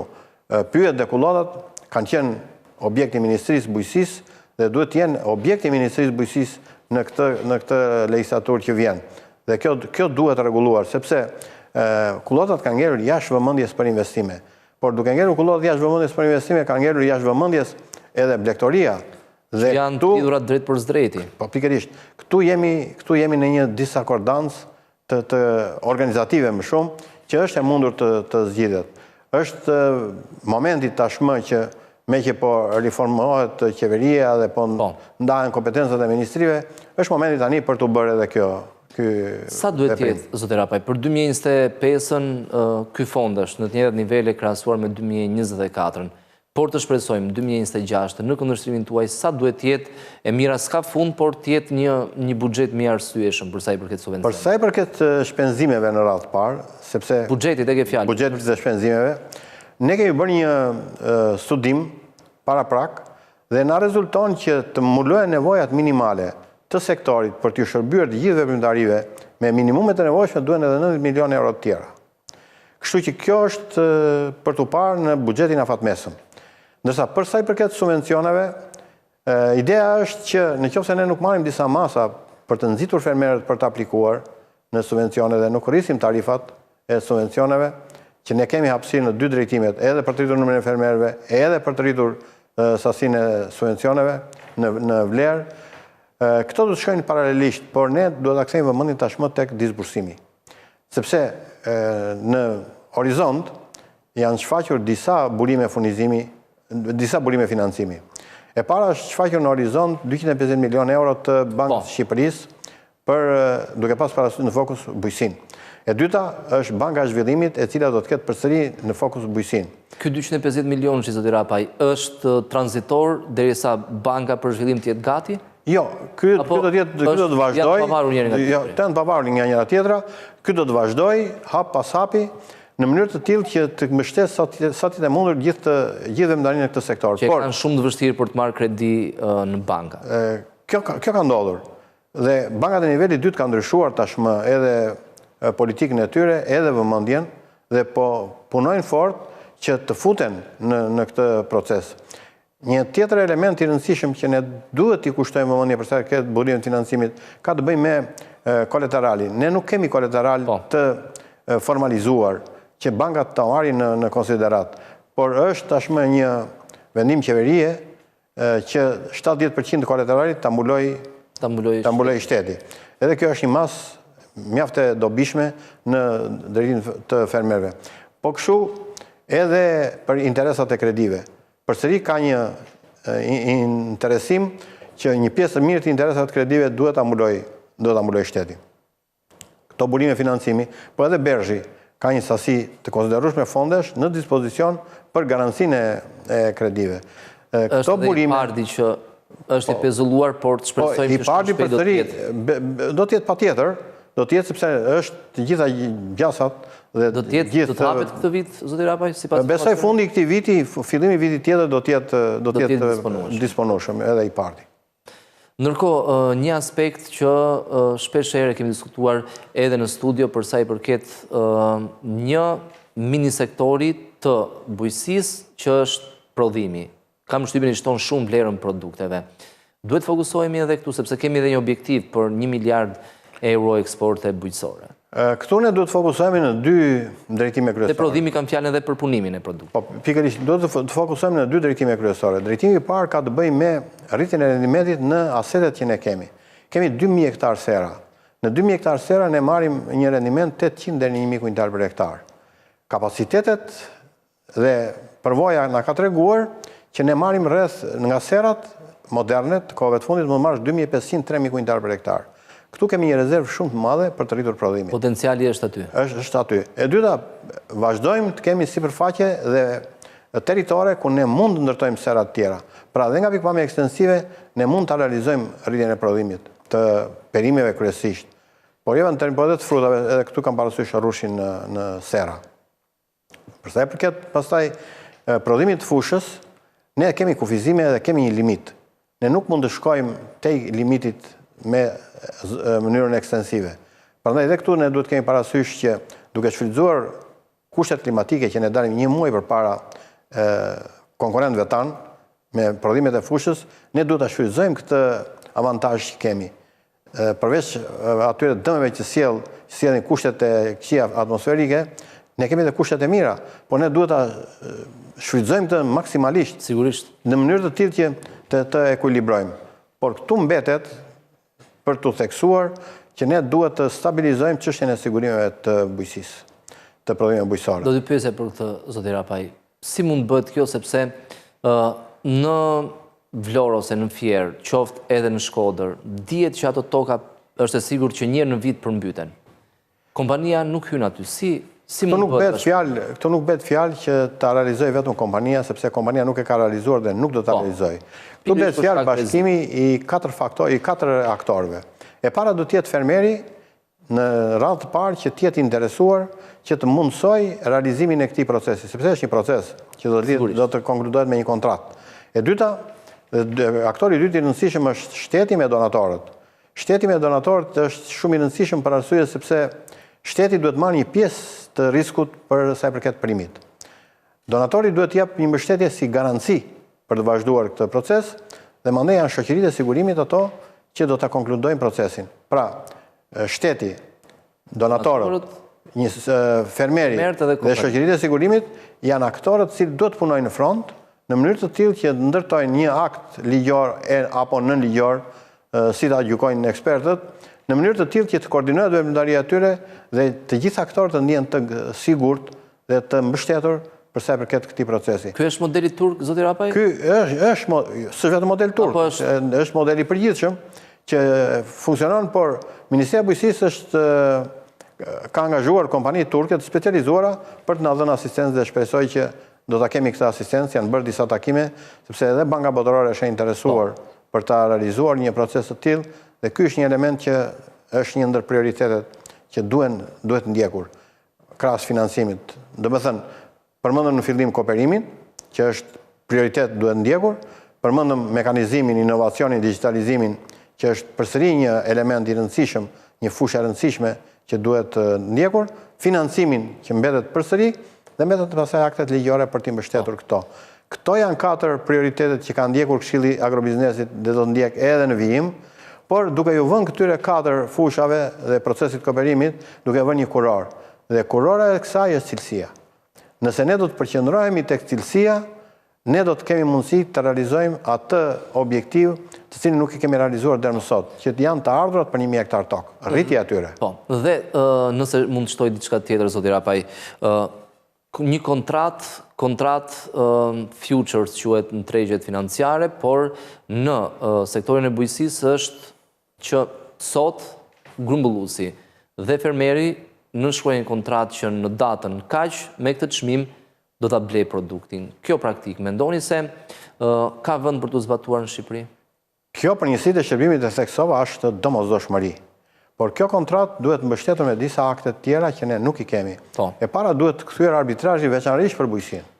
Nëse që këto kontratat mos shkojnë të gjitha në gjykatë, sepse dihet si është procesi bujqësor, kur të vjen radha, por këto kontratë i gjykojë arbitrazhi që gjykojnë në mënyrë administrative.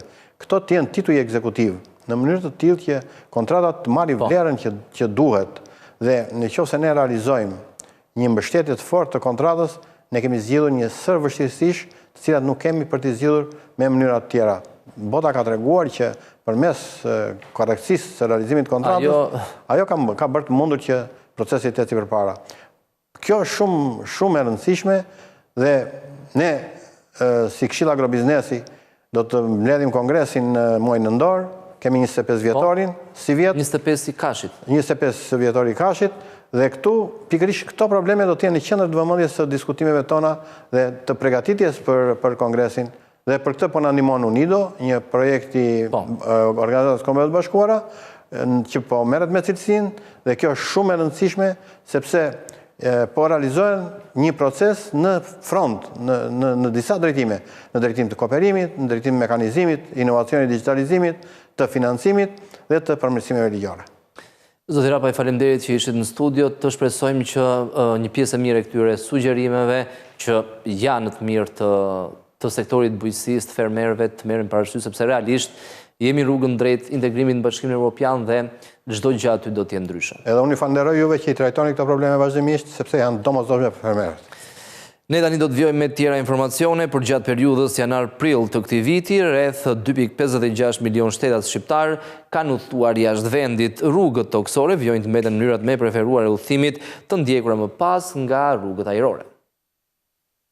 Në 4 muajt e parë të vitit 2025, Shqipëria po përjeton një dinamik të re të mobilitetit, ku shqiptarët po eksplorojnë botën gjithmonë më shumë. Sipas të dhënave të fundit të Instat, gjatë periudhës janar-prill, rreth 2.56 milion shtetas shqiptar kanë udhëtuar jashtë vendit, një rritje domethënëse që pasqyron një dëshirë të shtuar për përvoja ndërkombëtare, turizëm, edukim apo mundësi profesionale.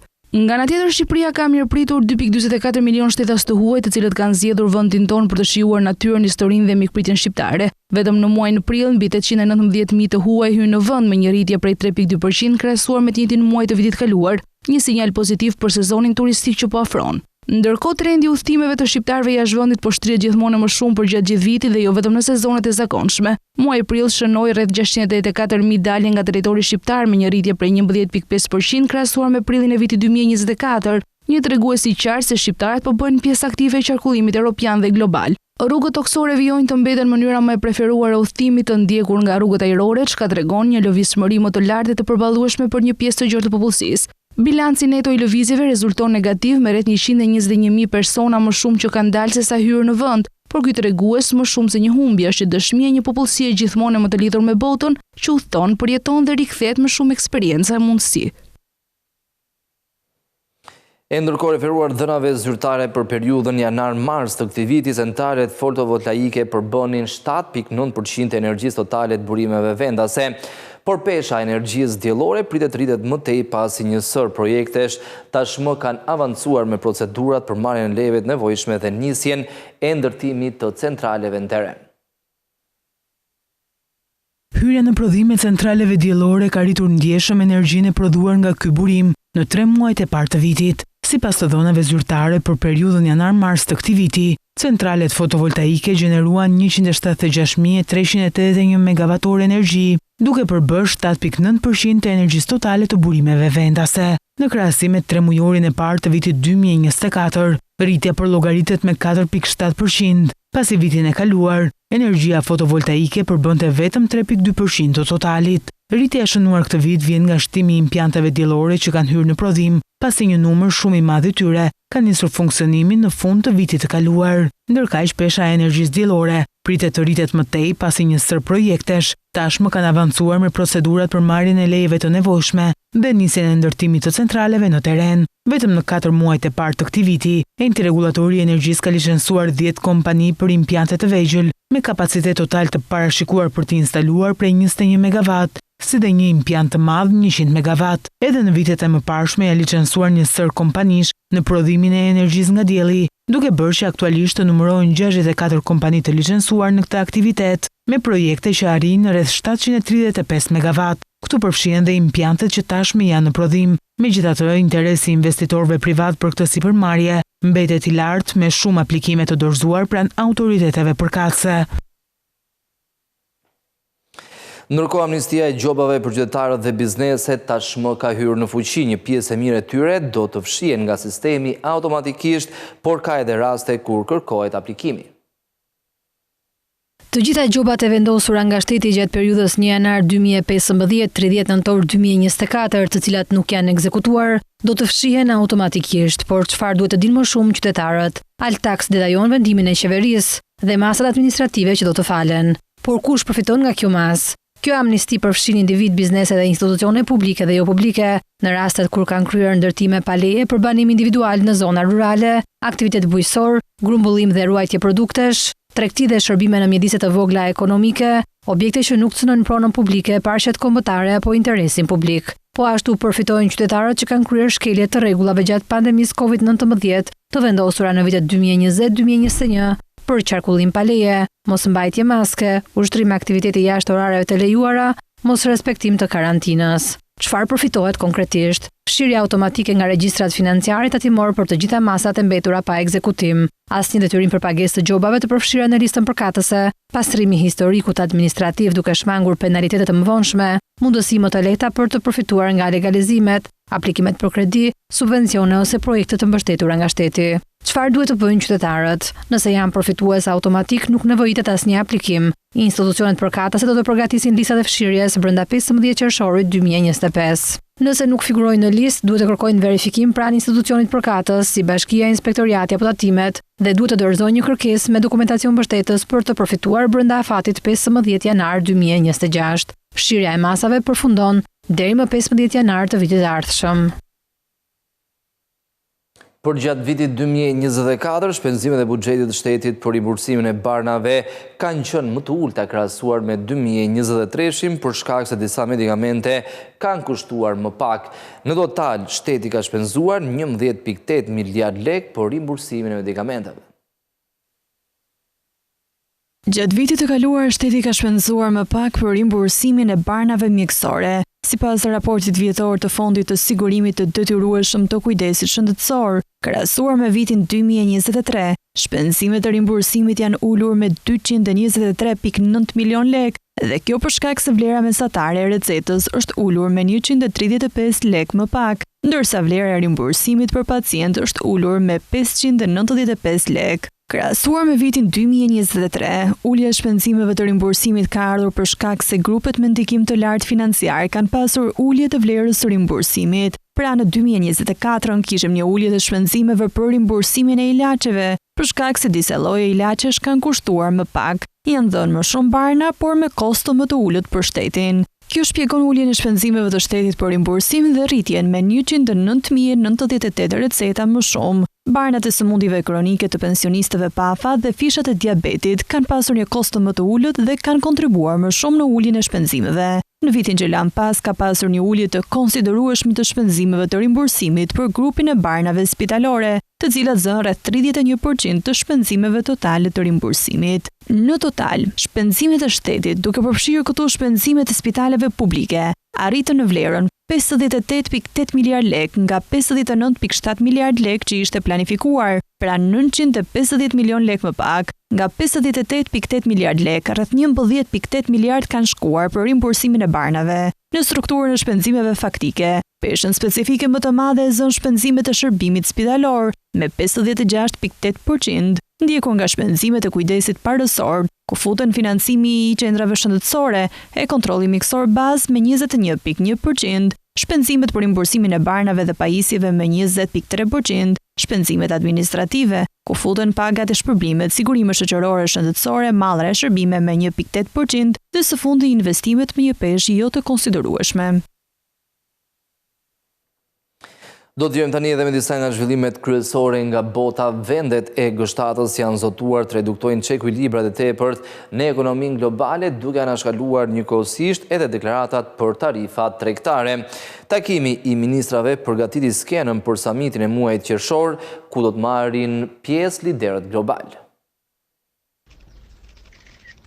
Ministrat e financave dhe guvernatorët e bankave qendrore nga grupi i 7 vendeve më të industrializuara të botës i fshehin dallimet e tyre duke u zotuar të adresojnë çekuilibrat e tepërt në ekonominë globale dhe duke thënë se mund të rrisin sanksionet ndaj Rusisë. Përpara takimit kishte dyshimin nëse do të kishte një komunikat përfundimtare duke pasur parasysh ndarjet mbi tarifat e Shteteve të Bashkuara dhe ngurimin e Washingtonit për t'u referuar luftës së Rusisë kundër Ukrainës si të paligjshme. Por pas bisedimeve që zgjatën 3 ditë, pjesëmarrësit nënshkruan një dokument që kishte zbutur referencat për luftën në Ukrainë. Ne gjetëm terren të përbashkët për çështjet më urgjente globale me të cilat përballemi. Mendoj se i dërgon një sinjal shumë të qartë botës se G7 është e bashkuar në qëllim dhe në veprim, deklaroi ministri kanadez i financave François-Philippe Champagne në konferencën përmbyllëse. Ministrat e financave dhe guvernatorët e bankave qendrore, të cilët u takuan në malet shkëmbore kanadeze, thanë se ekzistonte nevoja për një kuptim të përbashkët se si politikat dhe praktikat jo tregtare dëmtojnë sigurinë ekonomike ndërkombëtare. Dokumenti nuk e përmendi Kinën, por referencat nga Shtetet e Bashkuara dhe ekonomitë e tjera të G7-s ndaj politikave dhe praktikave jo tregtare shpesh synojnë subvencionet shtetërore të Kinës dhe modelin ekonomik të orientuar nga eksporti. Deklarata e G7 gjithashtu nuk përmendi tarifat e vendosura nga presidenti Donald Trump që po tronditin tregtinë globale dhe zinxhiret e furnizimit. Ministri Champagne minimizoi mungesën e gjuhës së komunikimit mbi tarifat, por tha se ministrat nuk po anashkalonin çështjen dhe diskutuan ndikimet e tyre gjatë takimit. Kanada po kërkon një marrëveshje për të eliminuar tarifat prej 25% të Trump për shumë mallra, duke përfshirë çelikun dhe aluminin. Ne po përpiqemi të nxisim rritjen dhe stabilitetin ekonomik dhe padyshim tarifat janë diçka që nuk mund të shmangësh, theksoi ai. Takimi përgatit terrenin për një samit të liderëve të G7 në datat 15 deri në 17 qershor në zonën turistike malore të afërt të Kananaskis. Shtëpia e Bardhë konfirmoi se Trump do të marrë pjesë në samit. Komunikata e G7 bëri thirrje për një analizë të përqendrimit të tregut dhe qëndrueshmërisë së zinxhirit ndërkombëtar të furnizimit. Ky ishte edhe informacioni përgatitur për ditën e sotme në Skan Live. U fokusuam tek paketa e maleve, lehtësitë që ofrohen nga qeveria shqiptare, puna që duhet bëj pushteti vendor dhe më pas do të jetë Këshilli i Ministrave që do të marrë një vendim në lidhje me zonat që kanë potencialin më të madh të zhvillimit. Folëm edhe për sektorin e bujqësisë, ecurinë e aplikimeve për të përfituar nga skema kombëtare e subvencioneve dhe deri tani kanë aplikuar të paktën 61.000 fermer për të përfituar nga kjo skemë. Njëkohësisht u fokusuam edhe tek zbatimi i marrëveshjes midis qeverisë shqiptare dhe asaj italiane për sa i përket njohjes reciproke të pensioneve. Ky ishte informacioni përgatitur për sot, do të rishihemi sërish nesër si gjithmonë në orën 10. Deri atëherë, mirupafshim.